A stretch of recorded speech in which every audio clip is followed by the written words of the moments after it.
No. Welcome, everybody. And this is Talking Niagara. And Dave's ready to go. Bang on time. There you go, for the record. Okay, welcome. Yes, indeed. Welcome all. We got quite a full set of stuff today. So, Okay. Well, first, before we start, I have to thank Paul, Lemire, and Gary, the Green Bastard from Parts Unknown, the principal reporter for iWilkins News. There was comments on Paul's show about me. Apparently, you know that Paul, Gary, and I all have disparate a difference of opinions to our southern neighbor in the politics down there, but we are fast friends nevertheless. This is democracy, right? This is democracy. This is what you do. You have different opinions. Yeah. Well, apparently, there is a certain person on Paul's show that has doesn't like me very much, calls me arrogant and opinionated, can't stand listening to me. Au contraire, me being arrogant and opinionated, au contraire. You being arrogant and opinionated, I don't know about arrogant, but opinionated, I get. Yes, well, apparently she doesn't like what I called some Trump voters, and I suppose I shouldn't make fun of them. I don't remember making so much fun of them. I could have called them names, but when their hero, Trump, when this person's hero was Trump, and Trump calls everybody under the sun names, I mean, seriously, like calls everybody low IQ porters, call one porter piggy, calls Newsom new scum, all this kind of thing. So I think he's kind of opening the door for everyone else to insult him. So in any case, if I insulted you, I apologize. But of course, I am not arrogant. My opinions are always right, and that's just the way it is. In other words, let me translate for you. The thing with Dave is he's always late. He's never right, and he's very opinionated. Right. Here's Gary saying, hi, Rick. Good morning, Rick. And also here's Gary saying, a difference of opinion is amazing, and what makes the world go round. I personally think you're an amazing man, Wheels. Well, that's ditto, Gary. Very interesting man, Gary Wilkins. Very interesting man. Yeah. Also, I have another thing. Now, Gary did, when Paul and I were doing the show, we were talking about the emergency services and how much someone must have to pay when they go into the gorge and do something dumb, like get stuck out in a rock when the water goes up and they can't get off, and they need rescue services. Gary quite rightly pointed out that when they are fined, that's a fine of trespass, and that's pretty much sort of a provincial thing. But what also is can be billed for the rescue from the Niagara Parks Police. They're the ones that will actually issue the fine. And when it comes to the fine, I found out that Niagara Parks Police, the Niagara Falls Fire Department, and the Niagara, they could all, and the Niagara Parks themselves can all join in to determine what that fine is going to be. And so the Niagara Falls Fire Department may have a hand in it. They aren't the ultimate authority, but they are. They sometimes are used to advise what the fine might be. Yeah, if you remember, Dave, this was discussed about 4 years ago when they were when Niagara Falls Fire basically said they were fed up of picking people out of the gorge and in all manner of places, often using expensive vehicles like where they have to scale down the side of the gorge in order to rescue people off of trees and things like that. And it's not just in that area down by the walkway, but people who walk on the wrong side of the stuff on River, wrong side of the wall on River Road because they believe they should, right? Well, anyway, the problem Yeah. is if you remember during COVID times, if you remember during COVID times, you drive by the gorge there, and there was like every week there was a truck pulling some chucklehead out of the gorge. Yeah, exactly. And we all agreed that it was the right thing to do, that they should be charging these people for being rescued. Yeah, but it would be not the fire department, and that was Gary's point. Yeah, it wasn't the fire department, even though they should be part of it because it's their equipment being used. And as far as the rest of us concerned, you and Gary pointed out that this is a humanitarian thing, so you don't want to restrict the rescue. You might want to impinge, make it known that you could be fined, because when you are down there and you do something dumb and you are rescued, you're taking emergency equipment away from doing other things. Yeah. This is if you had obeyed the rules down there, or if you're somebody that knows the river very well, that's a different story altogether. You do what you want. But the average person going down there and doing something dumb and getting stuck, you see, Gary, then you should be responsible for it money wise. That will deter. That would be a deterrence. Yeah. Because when you take that equipment, that Niagara Falls Fire Department equipment out of circulation where it could do other jobs. Yeah. And Gary says, so I was not wrong. People just need to stay on signed paths. I've been doing that whirlpool for 50 plus years and still stay on or close to the path. Yeah. Well said, Gary. Well said. Yeah. And the thing is, I would, you see, Gary knows exactly where he's going. He probably knows every square inch of that route down there. I do not. And with my knees and ankles in a terrible state, I'm not sure I would even risk going down there, Well, if anyone had to get rid of you, they know where to take you. Yeah, well, anyway. Yeah. So, all right. Anything else in the gorge? Nothing much, except that that is good news from I Wilkins News. Thank you very much to the roving reporter, the green bastard, parts unknown. Yeah. All right. Big question. This question's around for a lot of people. Are Canadian jail sentences a joke? And yes, and double yes. Double yes, triple yes, and yes. Yeah. Here's from Mike. When the water is low, you can see the water line, and people enter that area at the time when the water is low. Yeah, that's what gets them in trouble. Yeah, that's what gets them in trouble. Right, exactly. All right. Absolutely, Gary. We all agree. I think we all agree here that that they should charge people, and that money should go back into our fire department, etc. Right, local services. Right. Okay. Yeah. So the question here is, there's an old lady who was scammed by one of these scams we talked about a couple of years ago.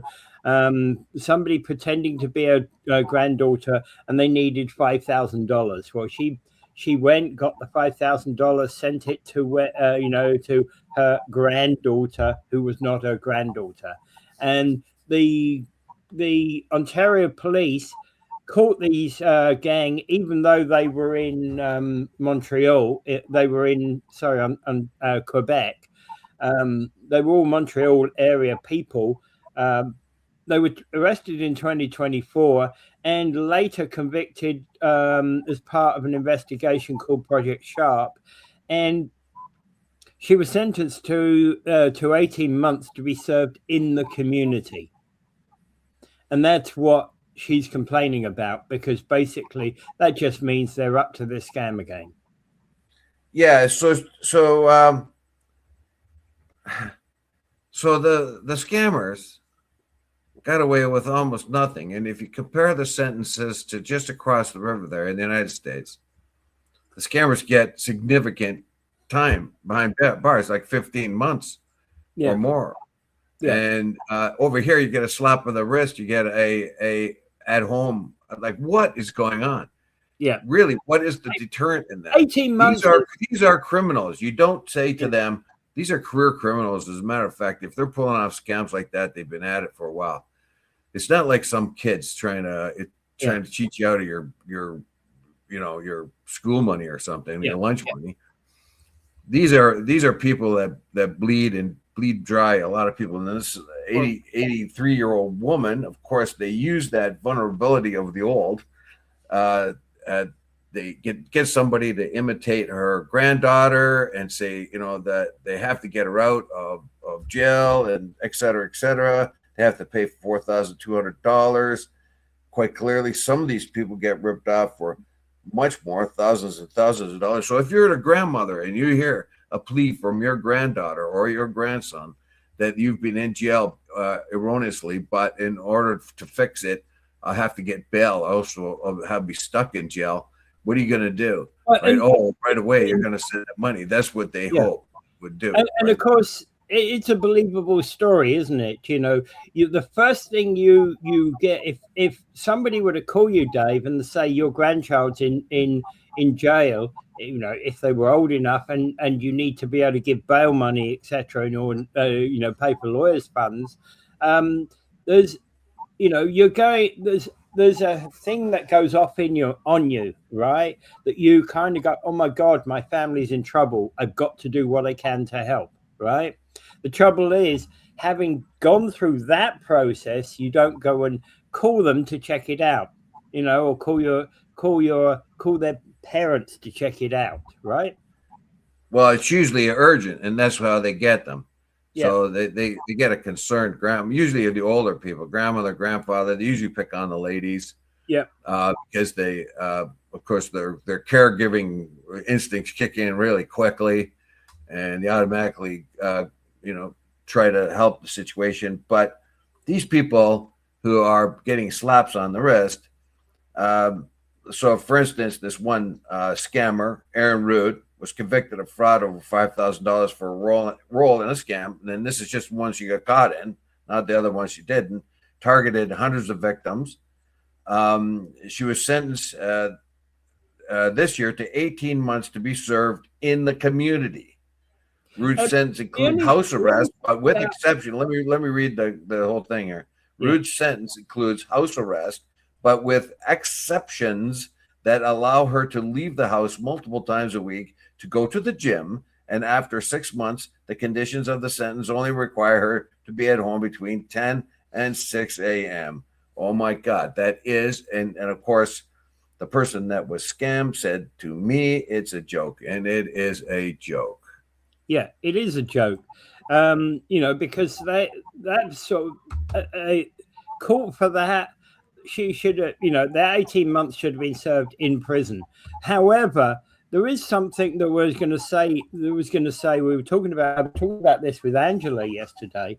How many times that, for example, criminal sentences, there are many judges, male judges, who will tend to right, when it comes to women, there are plenty of male judges who will tend to let off women lightly with light sentences. There are plenty of male cops that will tend to let female suspects go because they bat an eyelid at them. Generally speaking, a female cop, a female judge would bang them up, would be hard on that woman, whereas they might be softer on a guy. Right, so there's some of that. It's typical of our society and our culture. Even cops, cops pull over a lady and they start crying or getting upset. A male cop will more likely let her off because that's where we're trained. We are supposed to be deferential to females, and that's where we're trained. you get a lady cop and a lady offender, they can't pull that off. The lady cop will not buy it. And that's why quite often if you have a lady transgressor, you better put a lady cop with her because the guy's going to be soft. He is. I would be every time. Yeah. Because that's just what it is in my instincts. Now, here it tells you the difference between in a recent case, similar to the one we just talked about, a different group of Montrealers pleaded guilty to fraud charges in connections with a grandparent scam that targeted American seniors. The men received prison time. This is American and Canadian difference between 20 months and 42 months. The longest sentence, which was imposed on the leader of the scam by the name of David Anthony de Rienzo, the scam group. So there you have it. So the ones who are charged and arrested in the U.S. actually get a harder sentence. Now, we do have the cultural difference between Canada and the United States. Let's put it bluntly. Our judicial system is more lenient than theirs are. They tend to have harsher sentences, but ours right now are ridiculous. You could say that the American one was overly harsh. Maybe. I don't know. Our Canadian one seems to be extremely mild. And one of the things Poilievre made very clear in his political campaign and stuff, it was the catch and release program that the Liberals started up, and they can't seem to draw it in. They have this catch and release program where criminals keep getting out on the streets. Some get arrested 62 times they brought up, and yet they still go out on the road and commit the crimes. Yeah.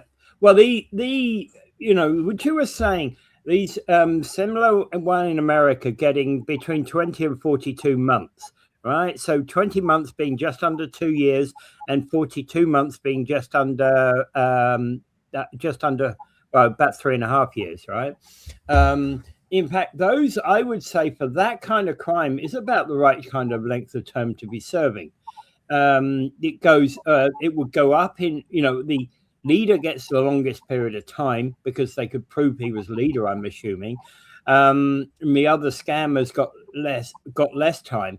But the point being is that if you repeat and you repeat and you repeat that crime, and you come back after you've served your 20 months in jail and do the thing again and then get caught again, then the sentences should go up. I don't believe in the 3 strikes you're out type of rule, because that's kind of dark.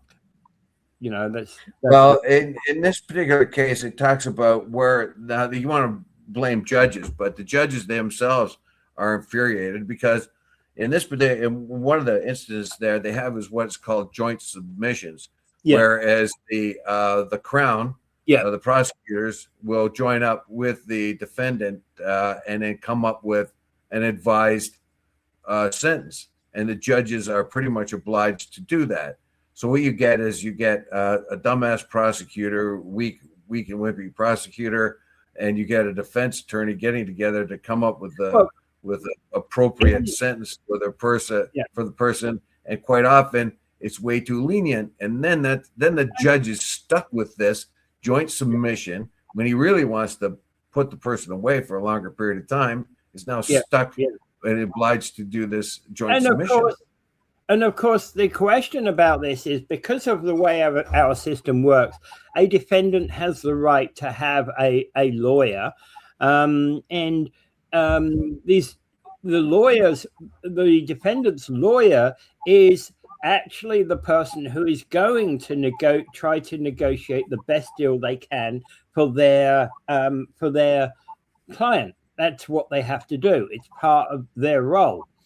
But you're right. It's that because what a lot of this is happening is you've got this joint submission on sentence, and it's telling me that the success rate is that the defendant's lawyers are being more successful than the prosecutors.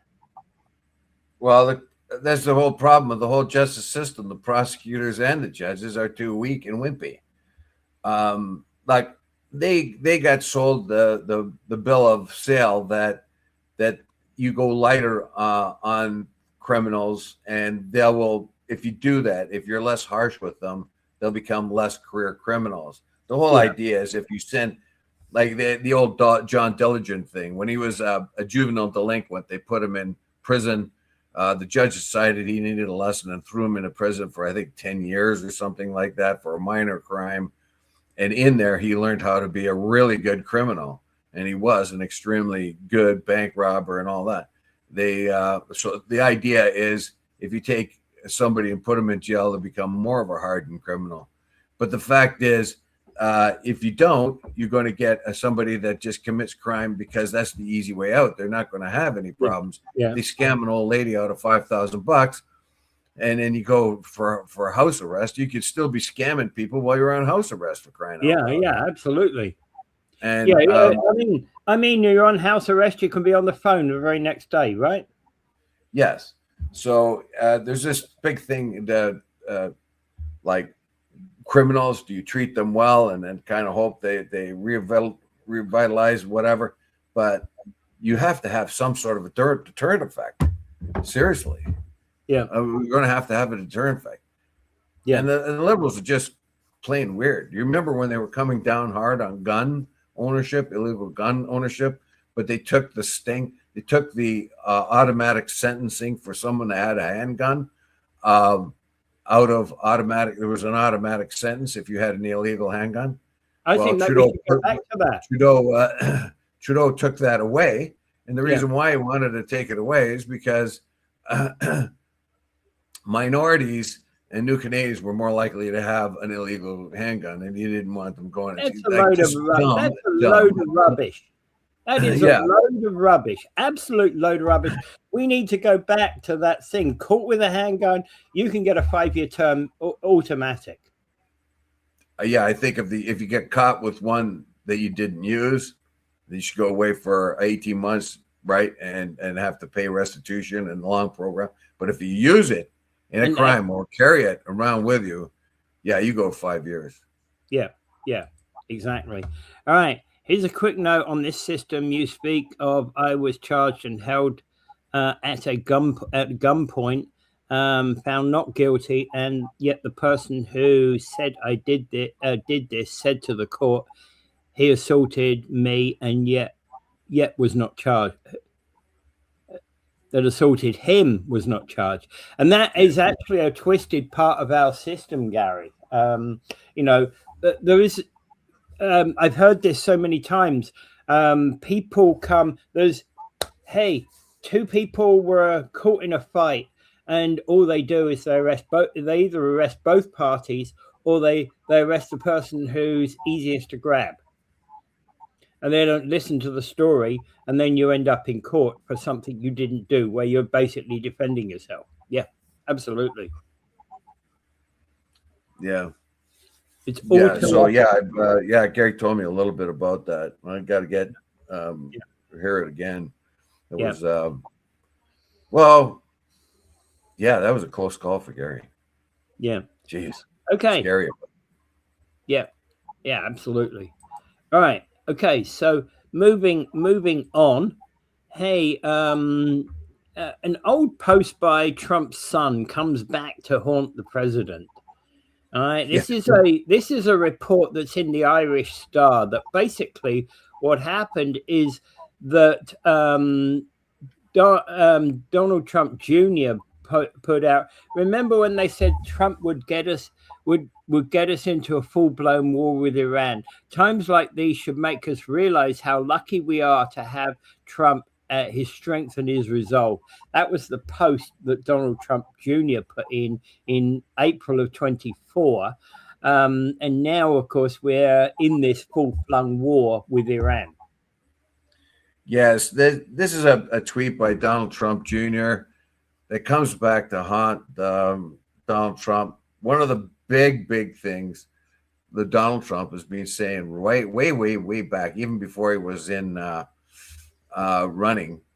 He was complaining about Obama and insisting that Obama was going to try to pull off a war against Iran to make sure that people paid attention to the war and not to his track record as a president. What just happened? We just had a war where a lot of people are accusing the president we still of starting have a war to get people's attention away from things like the Epstein files and other things of that kind, and the economy. Yeah. So the very thing that they campaigned on, like that, Vance and Charlie Kirk and all the real conservative influencers, Trump himself over and over said, no way was he going to get mixed up in a war with Iran. It was so unnecessary. And then in July, when they bombed and completely obliterated, in his own words, they can't start up their nuclear program again. Everything is absolutely obliterated. And when somebody said, "How do you know for sure?" and he get really mad at them, because I do. It's completely obliterated. You're treasonous for saying otherwise. Now all of a sudden they had to start a war again because, I guess everything didn't get obliterated. So there's a lot of mixed messages coming out, and basically all the words of the previous, Vance and Rubio and Donald Trump Jr. and Donald Trump. Dave, I thought you were Trump's son.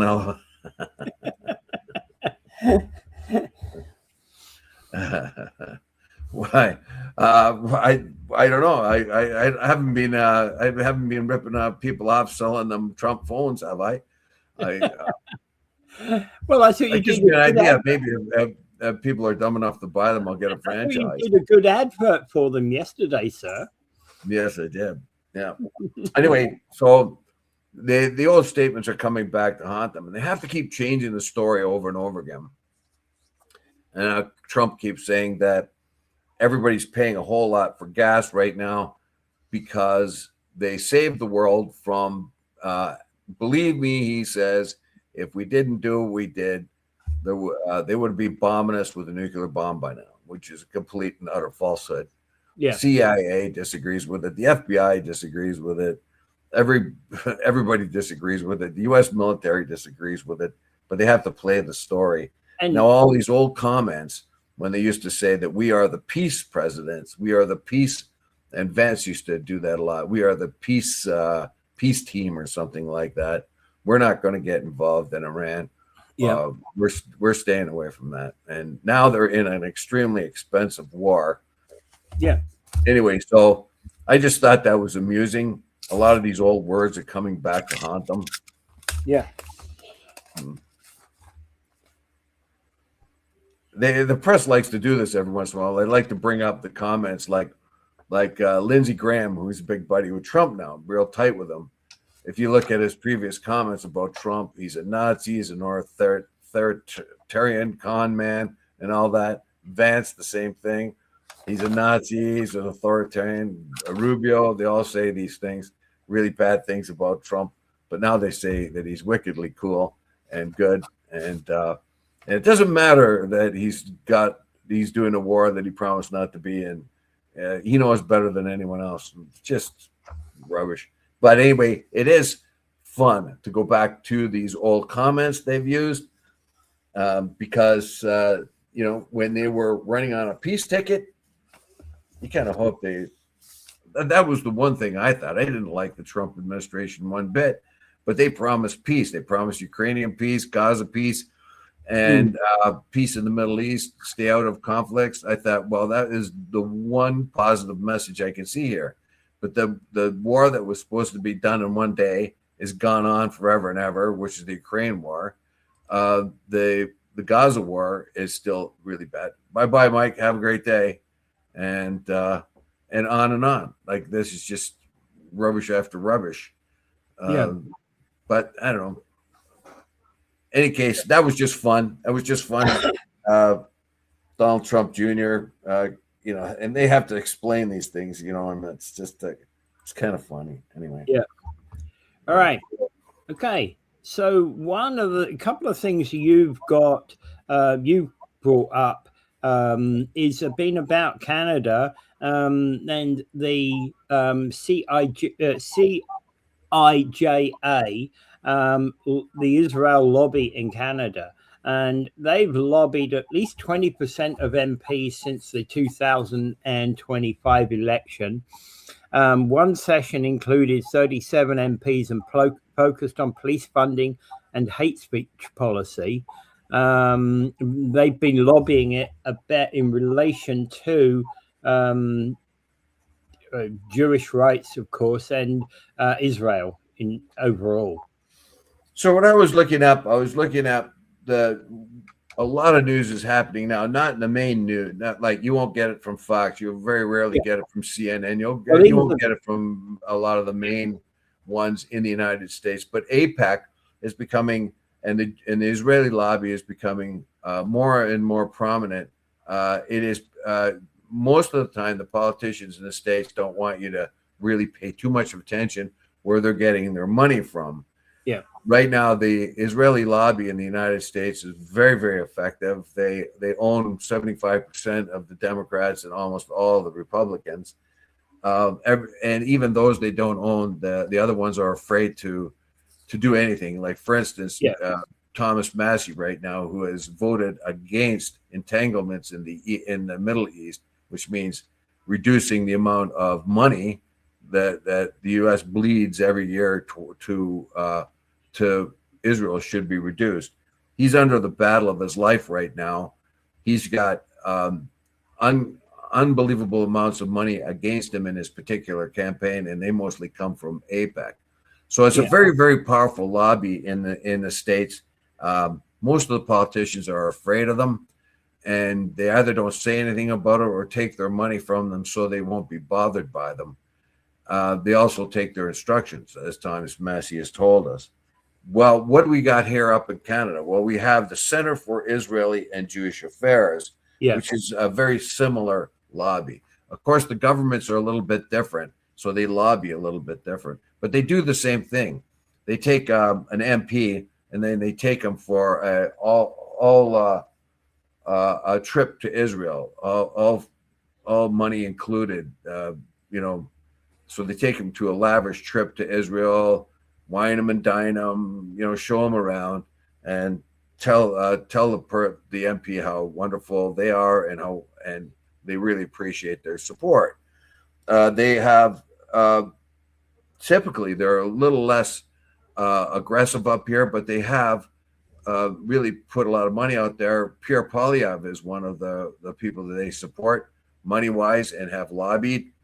That's why I don't really trust Pierre Poilievre too much with foreign affairs, at least. And it is they will not speak against Israel. Right? Yeah, and they've lobbied 63 MPs, 20% since April 29th and December 17th last year. So they pick the ones that are most consequential. They would think they would have the most swaying power.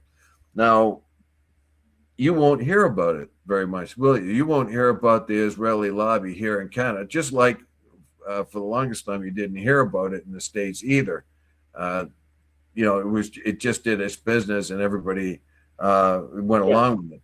But up here, it's a bit of a consequences. And it has had some effect. It has had some very strong effect on the government. You go back to Chrétien's government, and you will find that the Canadian Foreign Affairs were leaning heavily towards the Israeli point of view. There's a thing called BDS, and I'll get that up here to tell you what it's all about. So, boycott, divestment, and I forget the last part. BDS movement. Boycott, divestment, and sanctions.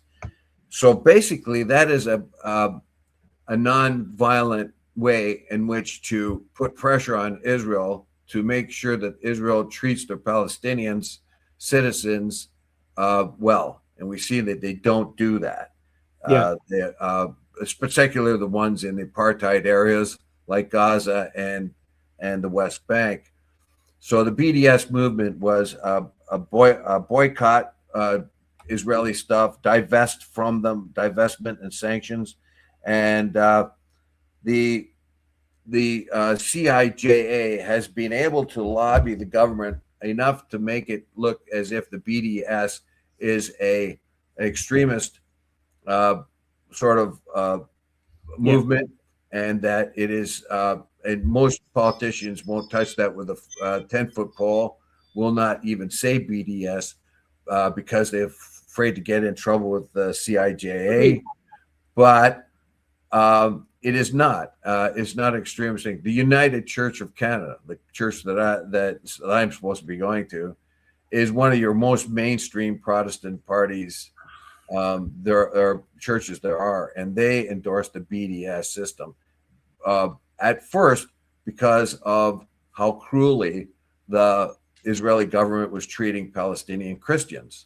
Yeah. So there was a lot of Palestinian Christians there, and that's what started the United Church using the BDS movement. And anyway, it was just a movement to try to bring Israel into line with normal practice and stop being an apartheid state. Now, they recognized Israel as an apartheid state long ago, way back. I mean, they were lobbying Chrétien about the BDS movement in the 90s, and they were able to buy a lot of liberal support back in those days with Chrétien. I hope that our politicians are a little bit wiser now.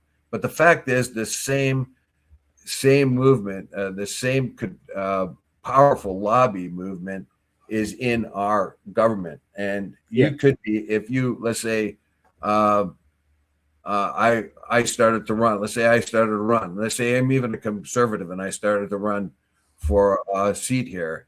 And the CIJA recognizes that I don't like the fact that Israel is bombing the crap out of people, and they will send money in against me, like they've done to Thomas Massey down there. Yeah. And, so that I wanted to point that out, that the same sort of lobby is going on. Now, there's two aspects of it. There's the insidious part where they just want you to lip service the Israeli government and do the three monkey thing when it comes to Israel. See nothing, hear nothing, speak nothing. But you can speak. You can tell them how wonderful Israel is. But the other part of it is more sensible, where they encourage the government to work on hate speech and that kind of thing. So there's some positive things there, and of course the hate speech they're talking about, efforts to reduce the amount of hate speech and so on, or that kind of thing. They also want the government to cover the costs of security. For instance, somebody goes into a mosque and the mosque is attacked, as we've seen. Synagogues have been attacked and mosques have been attacked. So what you need is security now, because you have the nutcases out there going to firebomb or shoot or whatever. So you need security, and you have to pay for that security. So what they want is breaks in the revenue service for that. In other words, they want the Canadian government to make sure that there are you can claim it on your taxes, your revenue service.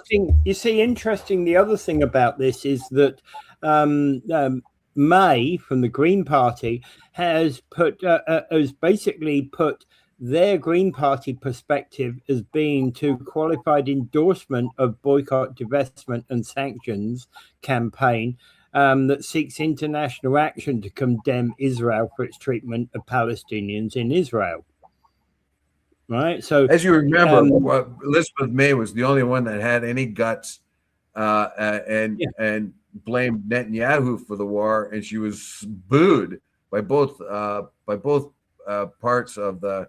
That was back when Trudeau was still in, but she was summarily booed when she stood up and said, "There's one person really that's the problem here, and that's Netanyahu," and she was booed, and she was the only truth teller there, the only one attempting to get to the truth.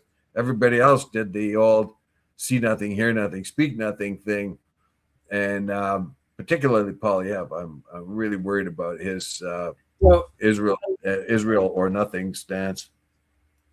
Yeah, and the thing about these is that they're looking at the ones that were most lobbied, right? You've got Anthony Housefather, who was lobbied 8 times and he's a liberal, Leslie Church 4 times, Rachel Ben Dayan 3 times. They're all three of those are liberal. One from Mount Royal, Toronto, St. Paul, the other one, and Outremont. So actually, Toronto St. Paul is actually that returned back to Liberal after the last election. Yves Francois Blanchette from Bloc, Maggie Chi from Liberal, Michelle Rempel Garner from the Conservatives, and Evan Solomon from Liberal. Obviously, we have a Liberal government here, so Liberals will end up being the main focus of the Israel lobby. Well, they have more success among the conservatives, of course, because they have conservatives are more likely to be Christians in alignment with Israel. But these are the positive things I think that the CIJA might help the government with, or equip police departments to counter hate crimes and support targeted communities by providing additional resources to bolster existing police hate crime community. So if you're in the Jewish or Muslim part of town, that would sound pretty good to you, wouldn't it? Even if you're in a Hindu temple where people just don't like other people, you might want that. And that would be a good thing. Another thing is establish a security rebate program for places of worship, schools, and community centers. That's basically they want the Canada Revenue Agency to help reimburse the cost of that. But if you got a school, a Jewish school or a madrasa, an Islamic school or something like that, you got nutcases putting bullets into them. Yeah, it would be nice if the government helped you with your security. I think I'm completely in agreement with that. And hate speech and internet-based hate for Canada to adopt policies either. Now, this is very good, except that we find that the definitions of hate speech are questionable, particularly when it comes to the Israeli part of it, because you can't voice any anti-Zionist, you can't voice any Israeli thing, then you would be termed an anti-Semite. So what they particularly, if they want to go on this program, let's say, and complain about the Zionist movement, we may get a fine, determined that you're being an anti-Semite or something like that. So, So that last one, I like it. I like the reduction of hate speech, I like that kind of thing. But we do have to remember that we are a free country and we can speak. We have freedom of speech, so there is a very, very fine line. You don't really want to get the sort of the snowball rolling, where next thing you know, just about everything you say is restricted speech.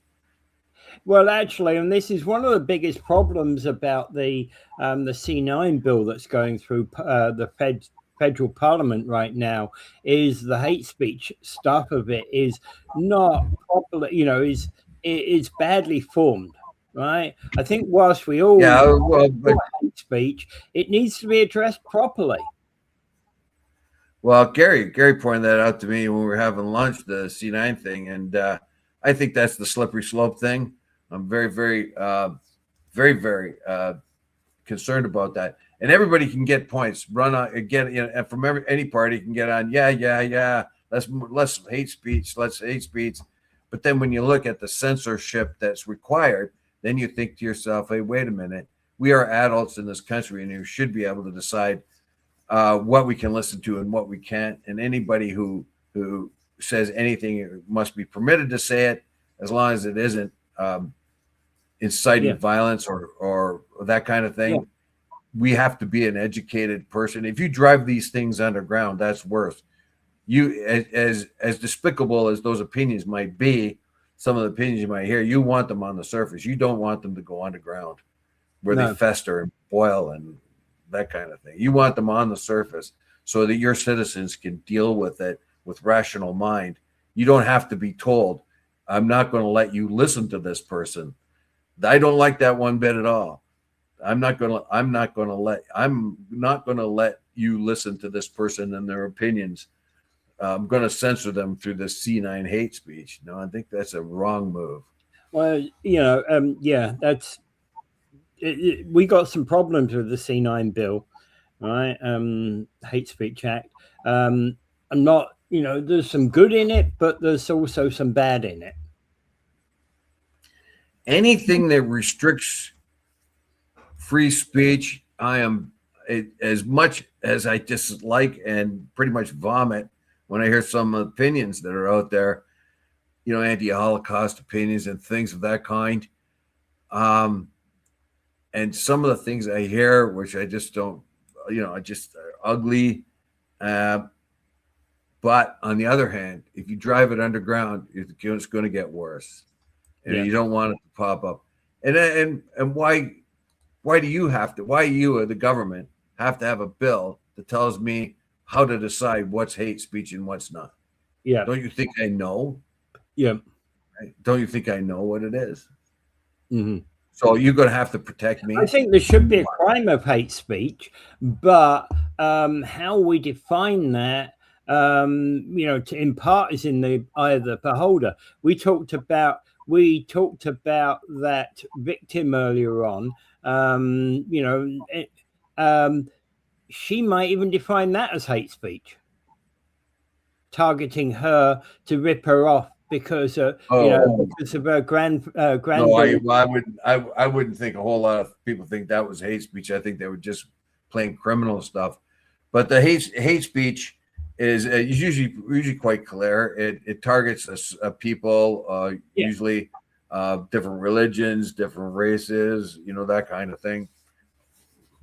In our society right now, Jews and Muslims are getting a beating. Wrongly too. Like Israelis' actions apparently have caused more anti-Semitism. I don't see it. I see a lot more anti-Israeli rhetoric and anti-Zionist rhetoric, but I don't see a whole lot of anti-Jewish rhetoric at all. But anyway, but you do get the nuts that will shoot up a school. But then again, they are very isolated people, and they are the same person that would shoot up a mosque, if you ask me. And then again, and it's where when you start shooting mosques, that's clearly in the realm of hate actions, right? Yeah, but that's not by restricting speech. That's not going to stop that. If you push it underground, I think even more of that stuff will happen. Yeah. So it's better to put it in the surface and be very clear. Despite how disgusting it is, and I'll take Noam Chomsky. He's a leftist thinker, and he said things like he doesn't want any restriction on speech, even on the Holocaust, where there is restrictions in different countries, even the United States, where you cannot say things against the Holocaust or be a Holocaust denier. He says he supports anybody who wants to be a Holocaust denier because in his mind, it's better to get it out there and for the average person to decide on their own rather than be told what to believe. Yeah. He thinks that's a dangerous thing. Let the blabbermouth go ahead, and then you can decide on your own very quickly that this is rubbish. So, and he's saying that he would defend a person's right to be a Holocaust denier and an anti-Semite. Yeah. And he is Jewish himself and has family killed in the Holocaust. So I'm more favor his attitude. Do you have to have a sign do you have to sign into a park? Hey? What does that mean, Rick? Yeah, I'm not sure what that means. Yeah. Okay. All right. Moving on, Dave. So very quickly, let's run through the Fort Erie candidates since we're doing some of these. Currently, there's no mayoral candidate announced. For Ward 1, there's George McDermott. For Ward 2, there's Nick Dubanow, who's actually previously, I believe he was a regional councillor. For Ward 3, there's nobody. For Ward 4, there's Joan Christensen.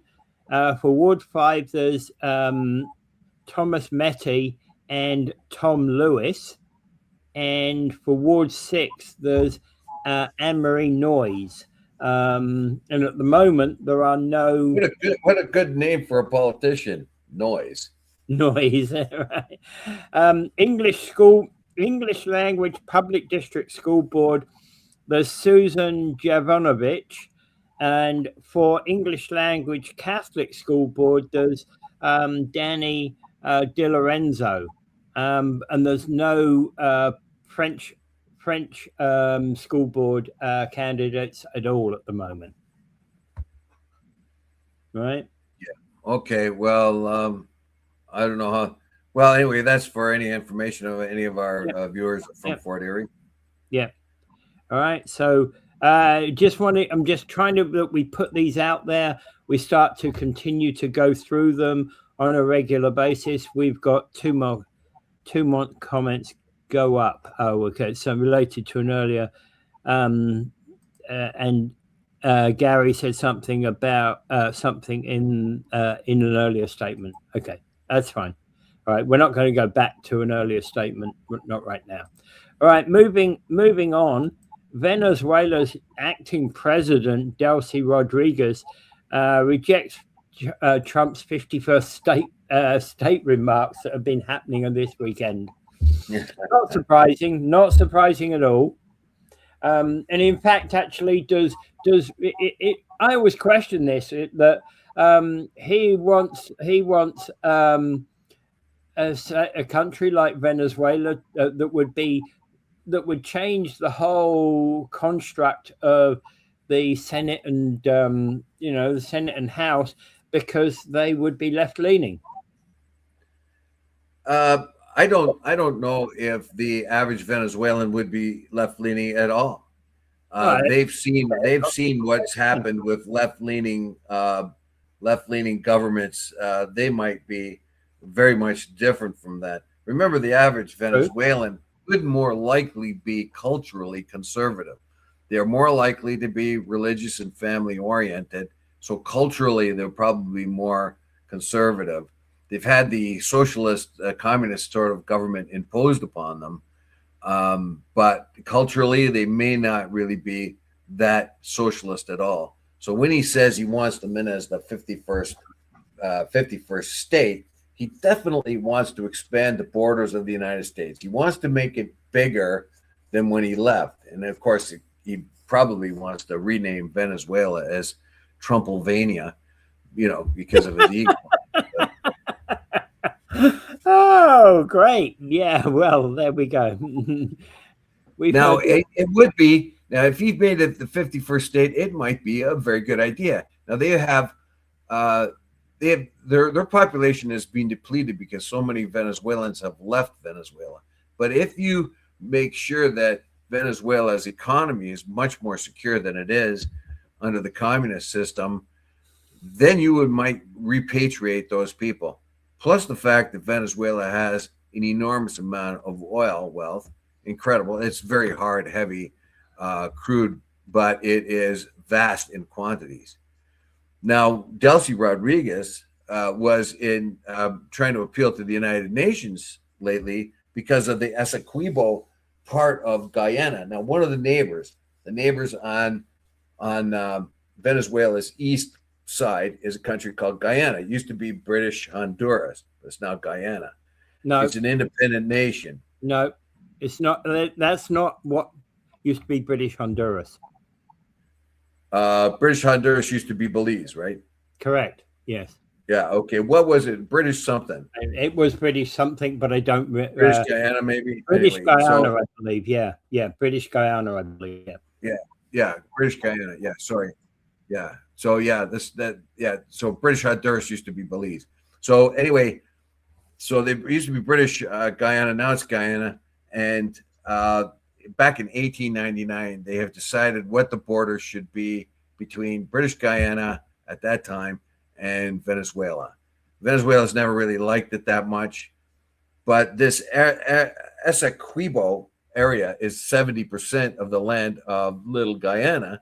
And suddenly everybody's really interested in it right now because it is rich in gold and timber and above all oil and gas. So the little country, very poor, out of the way, no one ever even knew it existed country, is now the people of that country looking for a very shiny future that they never had before, and they will now have oil and gas revenue plus everything else in the Essequibo. But now this means that Venezuela wants to redress the borders, the questionable borders with the Essequibo part of Guyana. Now, Guyana protests this and said the Essequibo part, if you take that away, you take 70% of our country away from them and most of our resources. So the United Nations, this was supposed to happen back in the 70s. They were supposed to renegotiate the border to see how fairly it was divided back in the day between the British and whoever else. There was the Russians were involved in it, the British were involved in it, and the Spanish, of course, were involved in it. I think the Spanish, So they came up with these borders, but they've been questionable ever since. And every time they find something, and now they found wealth in the Essequibo part of Guyana, and Venezuela says, well, that's ours. It says so right here. And then everybody else says, yeah, but in 1899, we figured that out. We solved that. And then Venezuela says, no, not really. We didn't say that we solved that. We never accepted it. It's very, very difficult. So the border was supposed to be redressed, but because of the political baloney that keeps going on down there, they can't really get to it. So they're starting that now. But in the midst of all this, Trump then says that that Venezuela should be the 51st state. Now, up until this time, Trump and Biden and all the other Americans have said that the Essequibo part of Guyana should stay in Guyana, or at least most of it. But if Trump wants to make Venezuela the 51st state, then he's going to say the Essequibo part should now be part of Venezuela because it adds even more oil to the whole thing. It is very confusing, and I'm afraid a lot of these decisions are being made by people who are ignorant of geography and ignorant of the history of the area, sadly.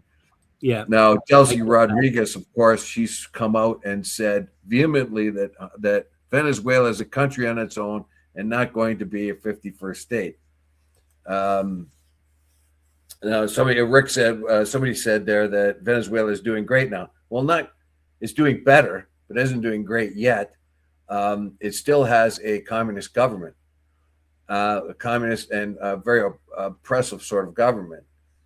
So it financially, maybe they're doing a little bit better. The people haven't repatriated to Venezuela yet. So when that starts to happen, I'd be a little bit more confident in saying Venezuela is doing great right now. They're doing better. They have a better future right now. It's seeming better future, but we don't know how much of a skim the U.S. is going to take off of their oil. How much of that oil wealth is going to go back to Venezuela? We can see now that the U.S. controls the oil. How much of their skim is there going to be? How much of the oil wealth is actually going to go down to the average person? That is yet to be answered. Absolutely. All right. Okay, so I think we've kind of come to the natural conclusion there. Right. Yes, and there's a lot of outstanding questions in relation to Venezuela. This 51st state thing. He clearly wants to be a king. He wants to. I think kind of Trump really wants to be king of the world, doesn't he? Right now, he wants to add territory on. We could talk tomorrow. I'd like to talk about how he called MBS. Said that MBS is going to kiss his ass, and what kind of problem that caused.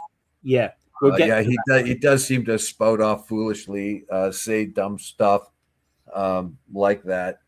And this particular thing is also kind of dumb, saying we wanted the 51st state. I would, however, say that if the people of Venezuela vote for that to happen, it would be a good inclusion to the United States. You would have a very.